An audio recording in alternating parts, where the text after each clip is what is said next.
اهلا بيكم. النهارده هنتكلم عن حاجه بسيطه جدا بس لها تاثير كبير على صحتنا وجوده حياتنا، وهي التامل.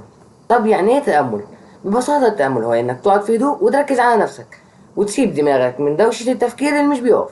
مفيش سحر ولا طقوس صعبه، هو بس تدريب للعقل وبيخليك تسيب اللحظات اللي فاتت وتبعد عن القلق اللي جاي وتعيش اللحظه اللي انت فيها. التأمل مش حاجة ظهرت امبارح أو من يومين ثلاثة، لا دي حاجة موجودة من آلاف السنين، موجودة في ثقافات مختلفة زي الثقافة البوذية والثقافة الهندوسية.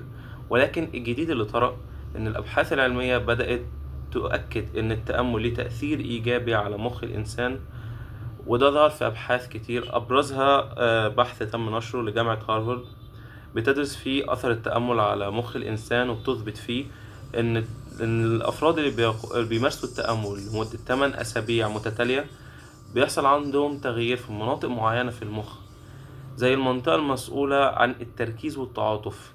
كمان نسبة التوتر عندهم بتقل بشكل تدريجي وشكل واضح، وده بيثبت إن التأمل مش بس راحة نفسية، ده ليه تأثير بيولوجي كمان على جسم الإنسان. طيب، هل الموضوع صعب ان احنا نطبقه؟ هل بياخد وقت كتير؟ هل احنا محتاجين نخصص له وقت معين وياخد من وقتنا؟ طب ازاي نطبقه في حياتنا اليومية؟ الموضوع بسيط جدا، مش لازم تقعد ساعة ولا تلبس لبس مخصوص. انت ممكن تبدأ ب5 دقايق كل يوم بس.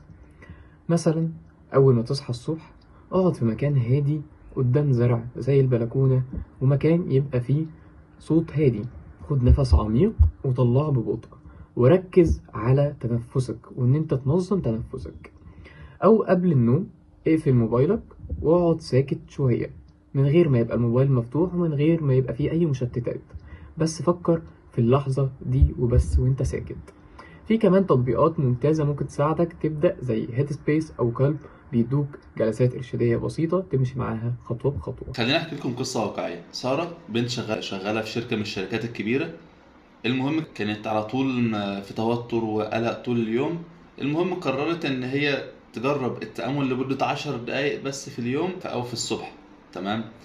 ففي اول الامر حست ان الموضوع شيء من الملل وكده، لكن بالاستمرار حست ان هي بدات تتعامل مع المواقف بشكل احسن. بقت قللت التوتر بشكل لا يوصف.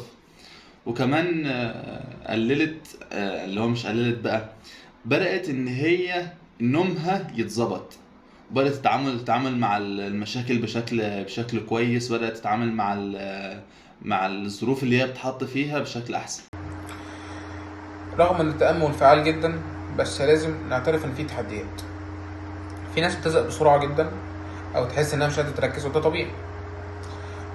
التأمل محتاج شوية صبر، مش كل الناس بتحس بتأثيره من اول مرة، بس لو استمريت هتبدأ تحس بتغيير حقيقي وتشوف قد ايه عقلك ومزاجك بيتحسنوا.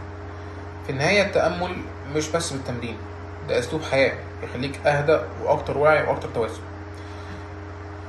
جربه، يمكن تلاقي فيه المفتاح اللي كنت بتدور عليه عشان تهدي نفسك وتعيش مرتاح.